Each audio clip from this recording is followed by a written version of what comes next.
Saudara, hari ini kita akan membahas soal anggaran salah satu program prioritas Presiden dan Wakil Presiden terpilih Prabowo Subianto Gibran Rakabuming Raka, yakni program makan bergizi gratis. Kemarin IHSG dan rupiah ini kompak menghijau ditutup sama-sama menguat setelah Menteri Keuangan Sri Mulyani memastikan diri untuk hadir dalam penyusunan anggaran makan bergizi gratis program prioritas Presiden terpilih Prabowo Subianto. IHSG tutup menguat 9 poin ke 6.889. Sedangkan rupiah di saat yang bersamaan ditutup di 16.380 per dolar Amerika Serikat, yang mana ini sebelumnya rupiah dibuka di 16.441. Data tadi kami ambil dari RTI. Dan Menteri Keuangan ini memastikan bahwa anggaran makan bergizi gratis akan cair di tahun depan dan sudah dimasukkan dalam hitungan defisit APBN. Lalu apa yang membuat gejolak pasar mereda pada konferensi pers kemarin, saudara? Paparan yang ditunggu adalah anggaran untuk membayar janji politik makan siang gratis dan kepastian kesehatan fiskal. Menteri Keuangan Sri Mulyani menyebutkan berdasarkan hasil komunikasi dengan tim gugus tugas sinkronisasi Prabowo Gibran, pelaksanaan program makan bergizi gratis disepakati dilakukan secara bertahap. Tahun pertama atau tahun depan 2025 anggaran yang diberikan dalam rancangan Anggaran Pendapatan dan Belanja Negara atau RAPBN adalah 71 triliun rupiah. Angka tersebut akhirnya lebih kecil dari hitungan awal tim kampanye nasional atau TKN Prabowo Gibran, yaitu antara 100 triliun rupiah sampai dengan 120 triliun rupiah. Menteri Keuangan memastikan anggaran makan bergizi gratis 71 triliun ini sudah termasuk dalam postur defisit fiskal di RAPBN 2025 yang berada di kisaran 2,29% sampai 2,82% dari PDB. Kita akan simak terlebih dahulu pernyataan lengkap dari Menteri Keuangan Sri Mulyani berikut ini. APBN 2024 tetap dijaga defisitnya di bawah 3%. Dan ini adalah komitmen yang sama dan kami sudah menyampaikan juga kepada Presiden terpilih Bapak Prabowo, dan beliau juga memberikan assurance atau keyakinan arahan bahwa beliau komit terhadap defisit di bawah 3%. Angka 71 triliun itu ada di dalam range postur defisit 2,29 hingga 2,82. Jadi kembali ke slide selanjutnya, angka 71 triliun bukan merupakan on top di atas itu, tapi sudah di dalamnya. Dan nanti kita akan susun pada saat kita menyusun RUU APBN 2025 yang akan disampaikan oleh Bapak Presiden Jokowi tanggal 16 Agustus. Nah, konferensi pers gabungan kemarin ini sengaja digelar untuk merespons keresahan pasar yang tercermin pada pelemahan bursa saham dan rupiah. Sebelumnya, saudara, pasar ragu pada masa depan fiskal Indonesia di bawah pemerintahan Prabowo Gibran, terutama jika program makan bergizi gratis ini berjalan dengan menggerus fiskal lebih dari batas aman atau lebih dari 3%. Tetapi Menteri Keuangan Sri Mulyani dan tim transisi Prabowo Gibran akhirnya sepakat untuk menjaga defisit fiskal di bawah 3%, yaitu tepatnya di 2,29% sampai dengan 2,82%. Lembaga internasional seperti IMF, Bank Dunia, Fitch Rating, dan terakhir Morgan Stanley juga sebelumnya udah mewanti-wanti rasio utang Indonesia ini beresiko bengkak. Tapi Thomas Jiwandono bilang, nggak mungkin rasio utang di atas 50%. Berikut pernyataannya. Kami juga ingin menekankan bahwa Presiden terpilih komit terhadap defisit atau target defisit yang akan disepakati oleh pemerintah sekarang dan DPR. Itu saya rasa mungkin rekan-rekan wartawan selama beberapa minggu terakhir banyak berita-berita. Nah, di sini kami sebagai tim gugus tugas ingin menyatakan secara gamblang bahwa dengan angka 71T tersebut, dengan kesepakatan tersebut, artinya defisit itu, range itu terjamin. Dan rasio hutang terhadap PDB yang pernah mungkin beberapa minggu lalu dikatakan ya kita mempunyai rencana ke atas 50% dan sebagainya, itu tidak mungkin. APBN adalah gambaran antara sosok menteri yang memang didengar oleh market dan akomodasi janji politik pemerintah terpilih tanpa risiko berlebih. Kompas Bisnis akan bertanya langsung ke Direktur Kebijakan Publik Selyos Media Wahyu Askar yang sudah bergabung bersama kami tentang ekonomi di pemerintahan baru. Selamat pagi Pak Media. Selamat pagi Mbak. Pak, ini soal program makan bergizi gratis Presiden terpilih dan Wakil Presiden terpilih Prabowo Gibran. Ini seberapa besar dampaknya terhadap pertumbuhan ekonomi di Indonesia? Iya, kalau untuk dampaknya terhadap pertumbuhan ekonomi di Indonesia, memang kita perlu menghitung lebih detail kembali ya soal penerima jumlah manfaat dalam beberapa tahun ke depan. Karena tadi juga seperti yang sudah disampaikan, kemungkinan tidak akan dilakukan secara full ya, karena dilakukan secara bertahap. Jadi memang dalam jangka pendek kita belum akan betul-betul merasakan dampak yang signifikan terhadap pertumbuhan ekonomi secara langsung ya. Tapi dengan angka 71 triliun tadi, ya memang cukup jauh ya dari anggaran awal yang sebelumnya sempat didiskusikan di publik. Kita juga perlu melihat kembali berapa jumlah penerima manfaatnya, kemudian kapan akan dilaksanakan, apakah tahun 2024 atau 2025 awal, sehingga kita bisa mengestimasi lebih detail jumlah penerima manfaat dan dampaknya terhadap ekonomi ke depan. Ya, lalu dari paparan kemarin, apakah Anda melihat ada upaya optimalisasi defisit APBN dari sekarang 2,3% ini menjadi 2,8% di tahun depan? Ya, sebetulnya konferensi pers kemarin semata untuk menekan atau meredam kekhawatiran publik ya, terutama banyak lembaga keuangan internasional yang sudah mulai mengkhawatirkan jika pengeluaran uh, program makan bergizi gratis ini menekan fiskal yang sangat signifikan sehingga berdampak kepada stabilitas ekonomi secara keseluruhan. Cuman memang kita belum melihat ya postur anggaran 71 triliun itu. Pertama, berapa jumlah penerima manfaatnya. Yang kedua adalah dari mana sumber adjustment angka 71 triliun tersebut. Jadi kemungkinan besar yang terjadi adalah realokasi beberapa postur anggaran bantuan sosial yang saat ini sudah ada, kemudian digeser ke program makan bergizi gratis ini. Dan ini salah satu yang menurut saya perlu didiskusikan lebih lanjut ya, karena 71 triliun pun itu jumlahnya juga sangat besar. 71 triliun dari total sekitar 490 triliun program bantuan sosial yang saat ini tengah berjalan. Otomatis kalau seandainya sifatnya adalah realokasi dari program bantuan sosial yang hari ini sudah ada, kita perlu melihat kembali program sosial, bantuan sosial mana yang dikorbankan. Karena beberapa bulan terakhir sempat ada diskusi soal penggunaan dana BOS, realokasi pemanfaatan dana BOS, bahkan termasuk diskusinya mengalokasikan sebagian dana desa atau program bantuan sosial yang telah berjalan seperti PKH. Nah, artinya yang saya hanya ingin highlight yang pertama adalah jika sifatnya adalah realokasi program bantuan sosial yang saat ini sudah berjalan, maka kita harus hati-hati karena jangan sampai ini justru mengurangi dampak manfaat bagi masyarakat miskin yang saat ini sudah menerima program bantuan sosial tersebut. Sehingga jika tadi dikaitkan pada dampak ekonomi, jangan sampai justru pergeseran ini merusak progres program pengentasan kemiskinan yang saat ini sudah berjalan, justru dialokasikan kepada sesuatu yang belum tentu berdampak langsung kepada masyarakat.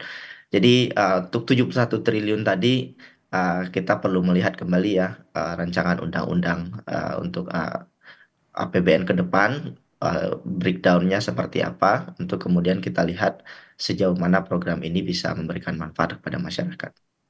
Artinya memang ini harus diperhatikan lagi, jangan sampai kemudian menggerus dana ataupun juga anggaran untuk bantuan sosial yang memang manfaatnya sudah dirasakan langsung oleh masyarakat miskin begitu. Lalu ini Ya. kalau defisit anggaran dimaksimalkan ke 2,8%, apa konsekuensinya terhadap rasio utang yang saat ini sudah 38% dari PDB dan akan ada berapa triliun tambahan defisitnya? Otomatis dampaknya akan sangat signifikan ya terhadap defisit yang saat ini sudah berjalan. Karena memang di banyak negara program uh, free meal school ya itu memang pendanaannya dibiayai oleh uh, capital dari negara-negara yang memang sudah relatif sangat kuat ya. Jadi memang tidak bergantung kepada termasuk program hutang ya. Artinya ini special case sekali untuk Indonesia. Maka memang saya ada 4 prasyarat yang saya selalu sampaikan di banyak forum. Yang pertama, prasyaratnya adalah programnya jangan mengurangi jumlah manfaat program bantuan sosial saat ini yang sudah ada. Yang kedua, tidak bersumber dari pendanaan hutang luar negeri yang baru. Yang ketiga, pembayarannya harus bersumber dari sumber pajak yang baru. Jadi soal faktor yang ketiga ini yang saat ini belum pernah didiskusikan oleh publik karena pemerintah sepertinya hari ini hanya utak-atik public spending atau dana bansos yang sudah ada, tetapi tidak menggali pembiayaan yang bersumber dari sumber pajak yang baru. Jadi kita harus berdiskusi lebih lebih fair ya, karena jangan sampai justru dengan janji-janji politik program makan bergizi gratis ini justru mengorbankan program bantuan sosial lain yang sudah berjalan seperti yang tadi saya sampaikan. Sedangkan pada saat bersamaan tidak ada peningkatan jumlah sumber pajak yang baru. Dan hari ini kalau kita lihat rasio pajak kita masih di sekitar 10% ya. Dan itu masih sangat sangat rendah dibandingkan kebutuhan belanja struktural yang sangat besar.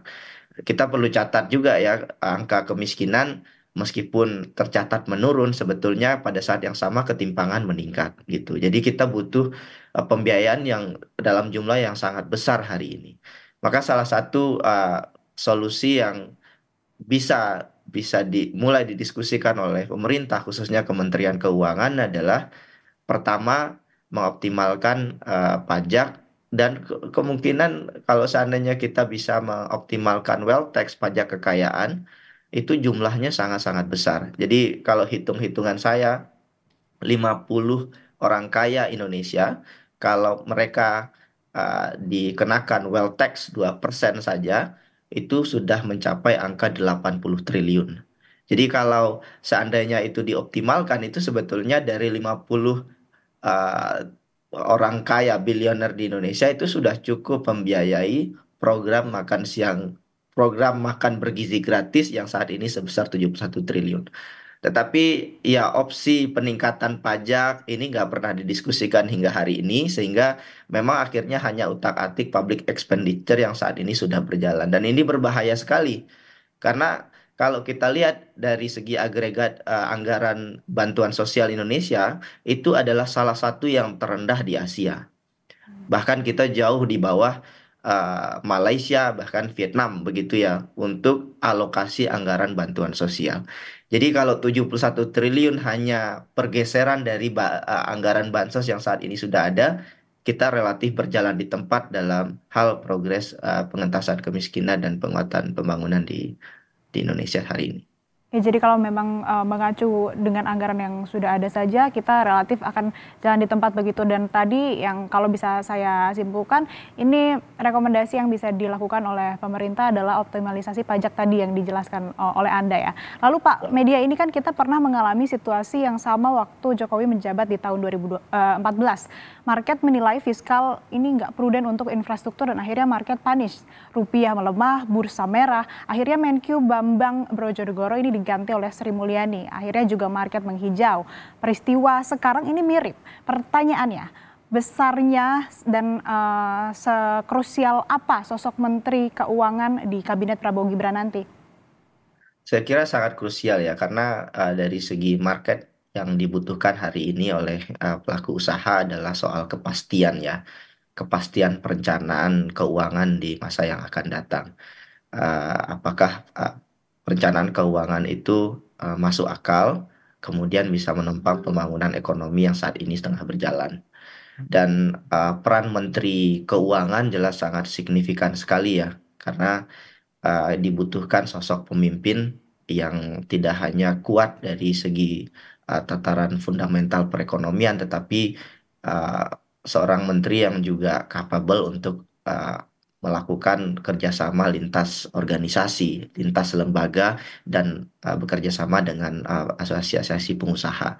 Jadi belakangan saya lihat banyak missing yang terjadi karena kementerian-kementerian khususnya di sektor keuangan ya tidak berkoordinasi satu sama lain.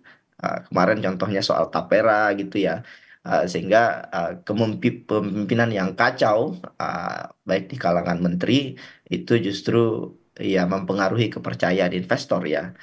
Sehingga memang ada aksi, ada reaksi gitu. Jadi kita membutuhkan kandidat menteri keuangan yang profesional, yang tangguh, tidak hanya kuat secara fundamental perekonomian, tetapi juga mempunyai karakter kepemimpinan yang kuat. Dan tidak mudah terombang-ambing juga ya oleh janji-janji politik yang kemungkinan bisa menggerus stabilitas keuangan tanah air di Indonesia. Karena politisi dengan profesional, khususnya Menteri Keuangan itu berbeda ya. Politisi pengen ngabisin anggaran gitu ya, untuk memenuhi janji politiknya. Tetapi kan seberapa banyak anggaran yang bisa dikeluarkan itu jadi pertanyaan penting ya. Maka bendahara negara dalam hal ini Menteri Keuangan memang posisinya sangat sangat sangat strategis dan ditunggu oleh publik. Ya, sangat strategis, sangat krusial peran dan posisi dari Menteri Keuangan, dan tadi harus sosok yang tidak hanya bisa atau expertise di bidang keuangan, di bidang ekonomi saja, tapi juga harus bisa berkoordinasi, berkolaborasi, dan juga punya jiwa kepemimpinan untuk kemudian nantinya bisa berkomunikasi dengan stakeholder ataupun kementerian terkait lainnya. Lalu kembali ke anggaran 71 triliun rupiah, ini kan sudah pasti, tetapi pelaksanaan dan teknisnya masih dipikirkan. Kemudian muncul spekulasi ini akan ada lembaga khusus. Masalahnya lembaga negara kan biasanya anggaran yang dikelola tak lebih dari 10 triliun. Ada perbedaan leveling antar lembaga dan kementerian. Lalu bagaimana memastikan akuntabilitasnya, Pak Media? Ya, ini salah satu kritik saya juga ya, soal program makan bergizi gratis ini. Pengelolaannya memang harus akuntabel. Belajar dari PNPM Mandiri beberapa tahun yang lalu ya, itu program bantuan sosial yang kemudian dikelola oleh pemerintah pusat dan dalam prosesnya terjadi banyak sekali inefisiensi dan korupsi. Dan ini kalau tidak diantisipasi, nasibnya akan sama, di mana pemerintah pusat terlalu powerful, membentuk super body, sehingga semua proses logistik penyaluran dikontrol oleh pemerintah pusat, dan ini berbahaya kalau tidak akuntabel. Karena central state, pemerintah pusat, kalau uh, abuse of power-nya terjadi, maka kerugiannya itu bisa triliunan rupiah.